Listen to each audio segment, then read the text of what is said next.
Chapitre 4. Le silence mental. Les constructions mentales.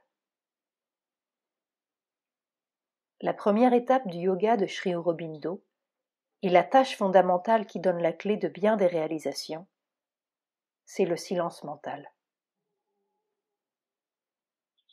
On peut se demander pourquoi le silence mental. Mais il est bien évident que si nous voulons découvrir un pays nouveau en nous, il faut d'abord quitter l'ancien. Tout dépend de la détermination avec laquelle nous franchirons ce pas. Quelquefois, il suffit d'un éclair. Quelque chose en nous s'écrie. Assez de ce rabâchage. Et l'on s'accroche une fois pour toutes, et on avance, sans un regard derrière soi.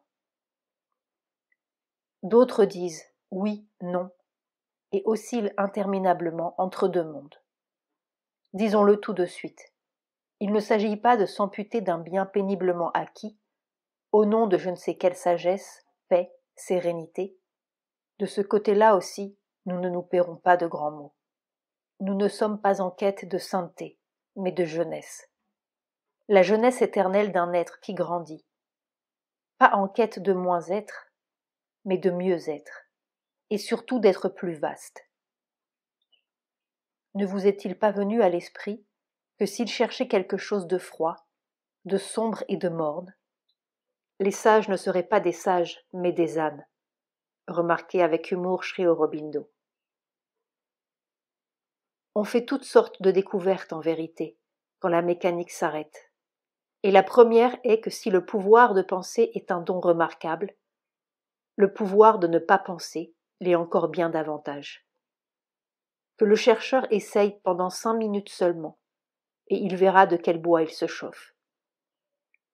Il s'apercevra qu'il vit dans un vacarme sournois, un tourbillon épuisant, mais jamais épuisé, où il n'y a de place que pour ses pensées, ses sentiments, ses impulsions, ses réactions.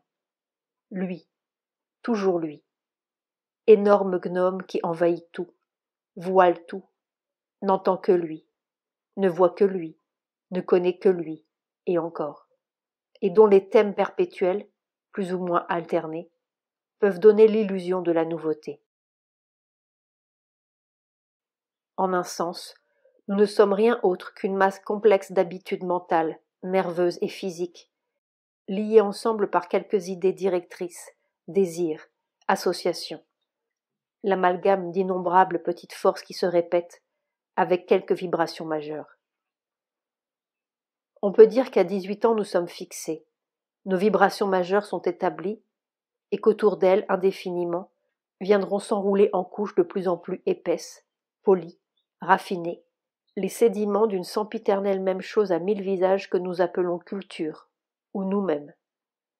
Bref, enfermés dans une construction qui peut être de plomb et sans une lucarne, ou élancée comme un minaret, mais enfermés toujours, bourdonnant, répétitif, homme dans une peau de granit ou dans une statue de verre.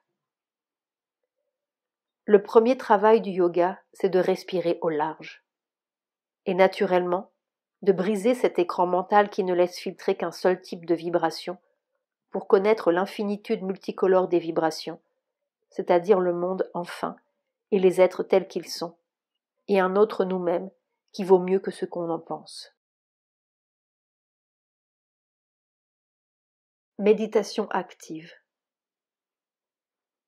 Quand on s'assoit les yeux clos pour faire le silence mental, on est tout d'abord submergé par un torrent de pensées. Elles surgissent de partout comme des rats affolés, voire agressifs. Il n'y a pas 36 méthodes pour venir à bout de ce charivari. C'est d'essayer, et encore d'essayer, patiemment, obstinément. Et surtout ne pas commettre l'erreur de lutter mentalement contre le mental. Il faut déplacer le centre.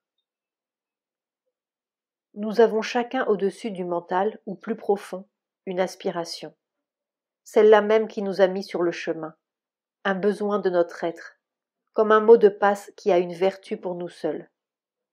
Si l'on s'y agrippe, le travail est plus aisé, car nous passons d'une attitude négative à une attitude positive. Plus nous répéterons notre mot de passe, plus il acquerra de puissance. On peut aussi se servir d'une image, comme celle d'une mer immense, sans une ride, sur laquelle on se laisse flotter.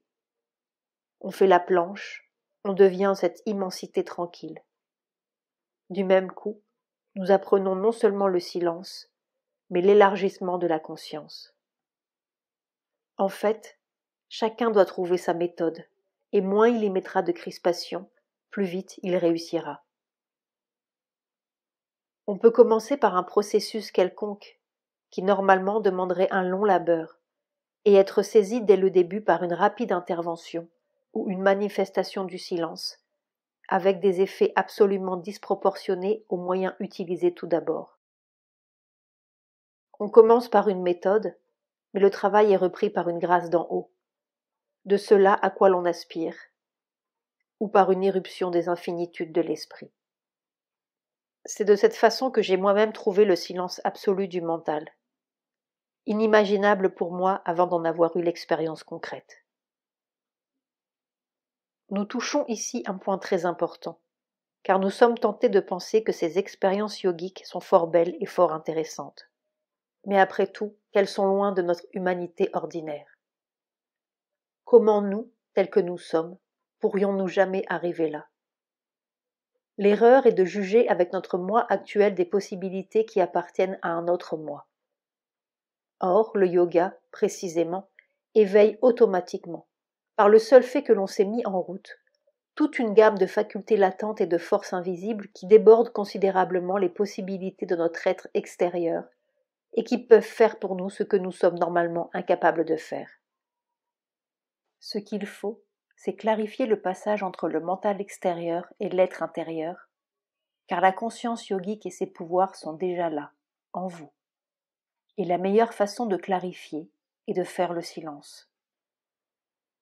Nous ne savons pas qui nous sommes, et encore moins ce dont nous sommes capables ou non.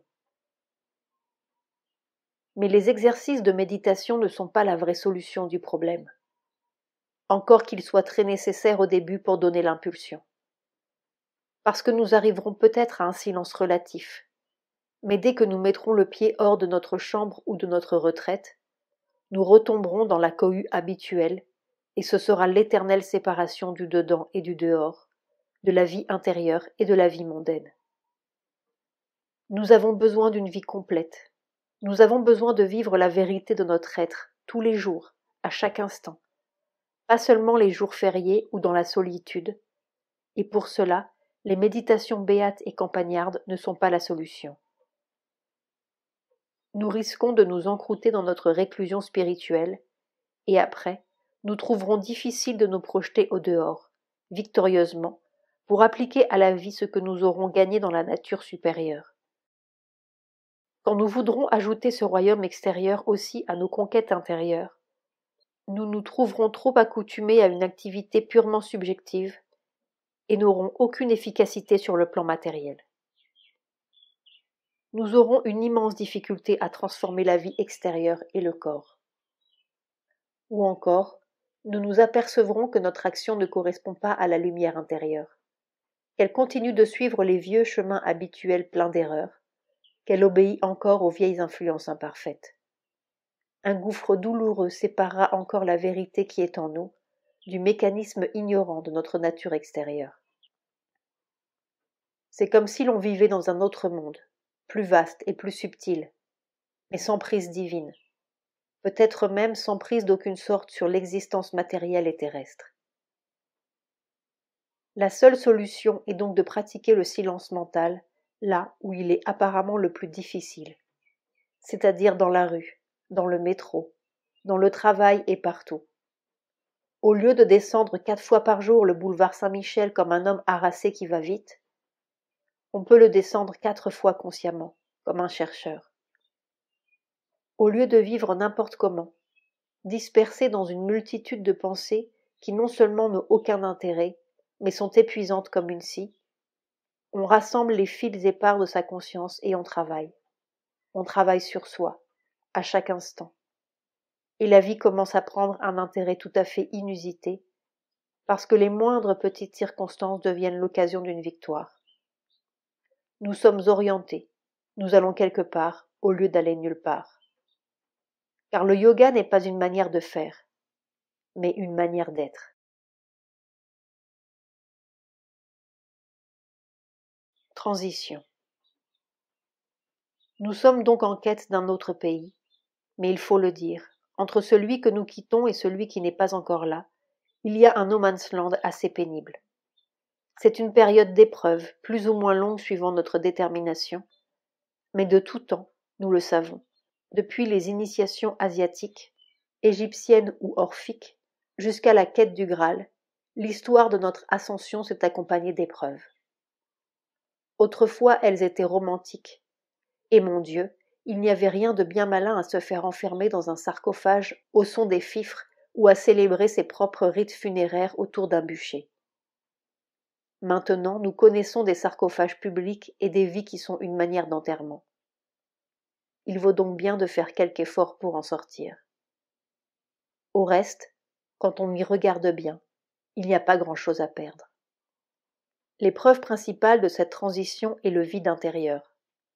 Après avoir vécu dans la fébrilité mentale, on se retrouve soudain comme un convalescent, un peu flottant, avec d'étranges résonances dans la tête, comme si ce monde était horriblement bruyant, fatigant, et une sensibilité suraiguë qui donne l'impression que l'on se cogne partout, à des hommes opaques et agressifs, des objets épais, des événements brutaux. Le monde apparaît énormément absurde. C'est le signe évident d'un commencement d'intériorisation. Pourtant, si l'on essaye de descendre consciemment à l'intérieur par des méditations, on trouve également le vide, une sorte de puits obscur ou de neutralité amorphe. Si l'on persiste à descendre, il arrive même qu'on coule brusquement dans le sommeil. 2 secondes, 10 secondes, 2 minutes, quelquefois plus. En fait, ce n'est pas un sommeil ordinaire. Nous sommes seulement passés dans une autre conscience, mais il n'y a pas encore de joint entre les deux, et on n'en sort pas plus avancé, apparemment, qu'on y était entré. Cette situation transitionnelle conduirait aisément à une sorte de nihilisme absurde. Rien dehors, mais rien dedans non plus. Ni d'un côté, ni de l'autre.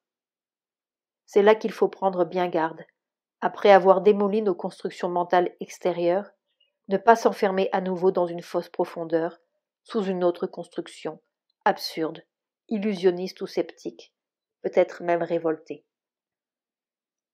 Il faut aller plus loin. Quand on a commencé le yoga, il faut aller jusqu'au bout, quoi qu'il en coûte, car si on lâche le fil, on risque de ne plus jamais le retrouver. C'est vraiment là l'épreuve. Simplement, le chercheur doit comprendre qu'il commence à naître à autre chose, et que ses nouveaux yeux, ses nouveaux sens, ne sont pas encore formés, comme ceux du nouveau-né qui débarque au monde. Ce n'est pas une diminution de conscience, mais un passage à une nouvelle conscience. Il faut que la coupe de l'être soit vidée et nettoyée pour s'emplir à nouveau de la liqueur divine. Notre seule ressource en ces circonstances est de nous accrocher à notre aspiration et de la faire grandir. Grandir, justement par ce terrible manque de tout, comme un feu où nous jetons toutes nos vieilles choses, notre vieille vie, nos vieilles idées, nos sentiments. Simplement, nous avons la foi inébranlable que derrière ce passage, il y a une porte qui s'ouvre. Et notre foi n'est pas absurde. Ce n'est pas l'abêtissement du charbonnier, mais une préconnaissance, quelque chose en nous qui sait avant nous, qui voit avant nous, et qui envoie sa vision à la surface sous forme de besoin, de quête, de foi inexplicable. La foi, dit Sri Aurobindo, est une intuition qui non seulement attend l'expérience pour être justifiée, mais qui conduit à l'expérience. Sri Aurobindo ou l'aventure de la conscience. Satprem.